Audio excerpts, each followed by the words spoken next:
முன்பொரு காலத்தில் அவனியாபுரம் ஒரு கிராமம் இருந்தது. அந்த கிராமத்துல கிட்டத்தட்ட 100 பேருக்கு மேல வாழ்ந்துட்டு வந்துட்டு இருந்தாங்க. இந்த ஊர்ல ஜமீன்தார் செங்கோட்டையன் என்பவர் வாழ்ந்துட்டு வரார். ஐயா, ஜமீன்தார் ஐயா. ஐயா, யாரா அது என்ன கூப்பிடுறது? டேய் கணக்கு பிள்ளை, அது யாருன்னு போய் பார்த்துட்டு வா. சரிங்க ஜமீன்தாரே.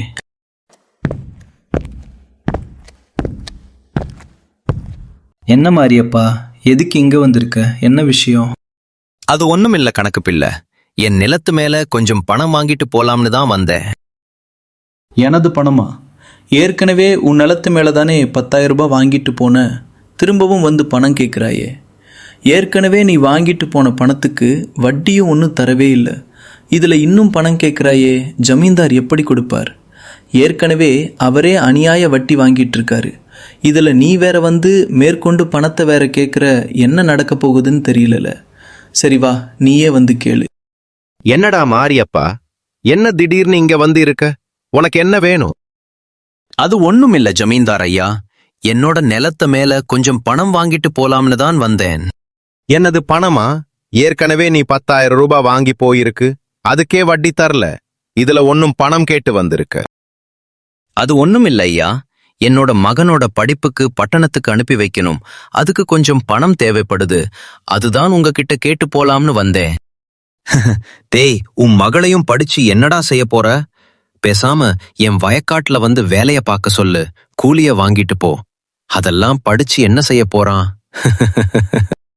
ஐயா, பணம் கேட்டால் இருக்குன்னு சொல்லுங்க, இல்லேன்னு சொல்லுங்க. அதை விட்டுட்டு என்னோட மகனையும் உங்களிடம் வந்து வேலை பார்க்க சொல்றீங்க. அதுக்கான கஷ்டப்பட்டு அவனை படிக்க வச்சிட்டு இருக்கேன். என்னடா குரல் வசதி பேசுற?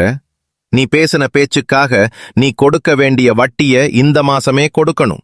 அப்படி இல்லன்னா இந்த மாசம் உன் வயக்காட்டுல அறுவடை செய்கிறது எல்லாத்தையும் என்னோட வீட்டுக்கு எடுத்துட்டு வந்து கொடுத்திடணும். இப்ப போ. இப்படி அந்த ஊர்ல உள்ள மக்கள் கிட்ட அநியாயத்துக்கு வட்டிய வாங்கிக்கிட்டு ரொம்பவே திமிரா நடந்துட்டு இருந்தாரு ஜமீன்தார் செங்கோட்டையன். என்னங்க, ஜமீன்தார் கிட்ட பணம் வாங்கிட்டீங்களா? அட இல்லம்மா, ஜமீன்தார் காசு கொடுக்கல. அதுக்கு பொழுதா நம்ம நிலத்துல விளையிற விளைச்சல வட்டியா எடுத்துக்கிருவாருன்னு சொல்லிட்டாரு. நம்ம பையனை எப்படிதான் படிக்க அனுப்பி வைக்க போறோமோ? இங்க பாருங்கடா, இந்த மாசத்துக்கு யார் யார் வட்டி கொடுக்கலையோ அவங்களோட பேர் எல்லாமே கணக்கு பிள்ளை கிட்ட இருக்கு. மரியாதையா வட்டிய கொடுங்க. இல்லாட்டினா இந்த மாசத்துல அறுவடை பண்றத மொத்தத்தையும் என்னோட வீட்ல வந்து கொடுத்துடணும். என்ன கண்ணம்மா, உன் வீட்டுக்காரர் 5,000 ரூபாய் பணம் வாங்கியிருக்கான், இன்னும் கொடுக்கவில்லை. அதனால உன் இட்லி கடையை என் பேர்ல எழுதி வச்சிடு.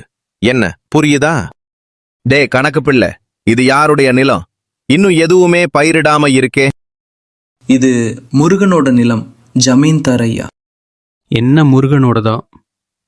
ஏன் நம்ம கிட்ட அவன் கடன் வாங்கவே இல்லையா? இல்ல ஜமீன்தார் ஐயா, அவன் யாரிடமும் கடன் வாங்க மாட்டான். இருக்கிறத வச்சு நிம்மதியா வாழ்ந்துட்டு இருக்கான். அப்படின்னா நம்ம வரதன் வர சொல்லி முருகனனோட வீட்டில் போய் திருட சொல்லு. திருடின பொருளை என்னோட வீட்டில் வந்து வைக்க சொல்லு. அப்படியே முருகனுக்கும் தேவைகள் வரும், என்கிட்ட வந்து கடன் வாங்குவான். அப்படியே இந்த நிலத்துல வளர பயிரையும் நம்ம வளைத்து போட்டுக்கலாம். உடனே செய். இன்னைக்கு ராத்திரியே முருகனோட வீட்டுக்கு திருடா போக சொல்லு. இப்படி யாரும் கடன் வாங்காம இருந்தாங்கன்னா அவங்க வீட்டுல திருடச் சொல்லி அவங்கள கடன் வாங்க வச்சிடுறார். இப்படியே அன்னைக்கு இரவு முருகனோட வீட்டுக்கு திருட போறாரு.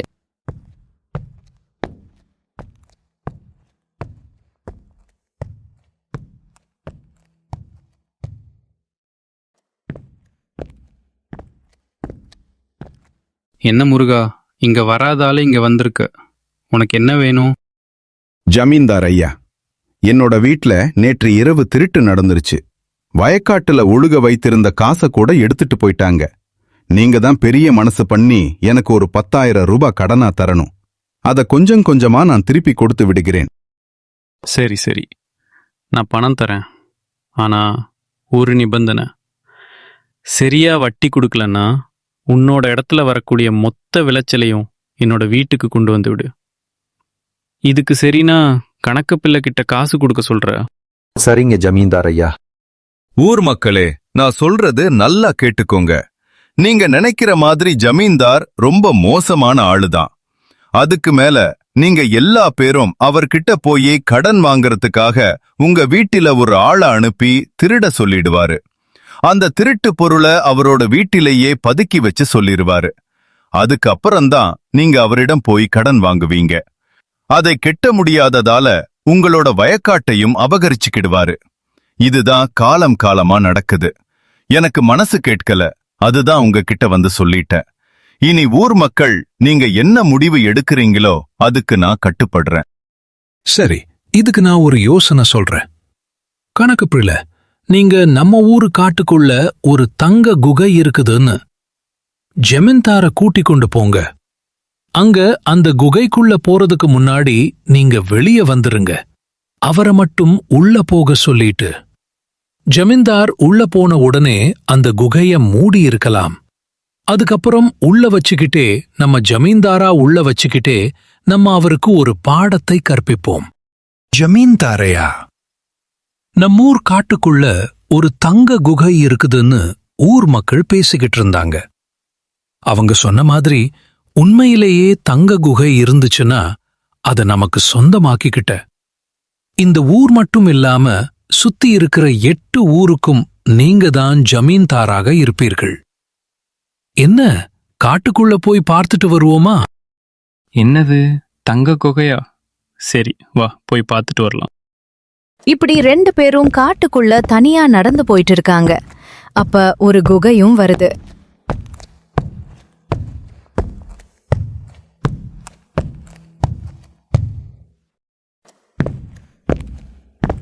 ஐயா, இதுதான் அந்த குகை. உள்ள போய் பார்ப்போமா? ஜமீன்தார் அந்த தங்க குகைக்குள்ள போன உடனே அந்த குகையோட நுழைவாயில மக்கள் மூடிடுறாங்க. டேய், யார்ரா இது குகைய மூடினது? மரியாதையா திறந்துடுங்க. நான் வெளியே வந்தேன்னா எல்லா பேரையும் தொலைச்சிடுவேன். என்கிட்ட எவ்வளவு அநியாயமா வட்டிக்கு வாங்கியிருப்ப? இப்போ உள்ளேயே இருங்க. இதுதான் உங்களுக்கு சரியான தண்டனை. டே, எனக்கு ரொம்ப பசிக்குதுடா. தயவு செஞ்சு சாப்பிட்றதுக்கு கொடுங்க, இல்லாட்டா நான் செத்துருவேன். டே கணக்கு புள்ள, எனக்கு உதவி பண்ணுடா. ஐயா, என்னை மன்னிச்சிருங்க ஐயா. நீங்க செய்யறது ரொம்பவே அநியாயம். அதுக்கு நானும் துணை போறது அதைவிட அநியாயம். உங்களுக்கு ரொம்ப பசிக்குதா? உள்ள தங்கம் இருக்குன்னு சொன்னாங்க. ஒருவேளை அதை தேடி கண்டுபிடித்து விட்டீர்கள் என்றால் அதை எடுத்து சாப்பிடுங்க. எனக்கு இந்த தங்கமும் வேணாம், எந்த ஒரு பணமும் வேண்டாம். என்னை முதல்ல வெளியே மட்டும் விட்டுருங்க, போதும். இனிமேல் நான் யாரிடமும் அநியாயம் வட்டிக்கு விட மாட்டேன். யாருடைய நிலத்தையும் அபகரிக்க நினைக்க மாட்டேன். தயவு செய்து என்னை மன்னிச்சிடுங்க. அதுக்கப்புறம் ஜமீன்தார் குகைக்குள்ள இருந்து வெளியே வந்து மக்களிட இருந்து வாங்கின நிலத்தை எல்லாத்தையும் திருப்பி கொடுத்திருக்கிறார். அவங்களோட பயிரையும் திருப்பி கொடுத்துட்டாரு. அதுக்கப்புறம் யாரிடமும் வட்டிக்கு விடுவதே இல்ல. இந்த கதை உங்களுக்கு பிடிச்சிருந்தா லைக் பண்ணுங்க, ஷேர் பண்ணுங்க. மறக்காம நம்ம சேனலை சப்ஸ்கிரைப் பண்ணிக்கோங்க. நன்றி.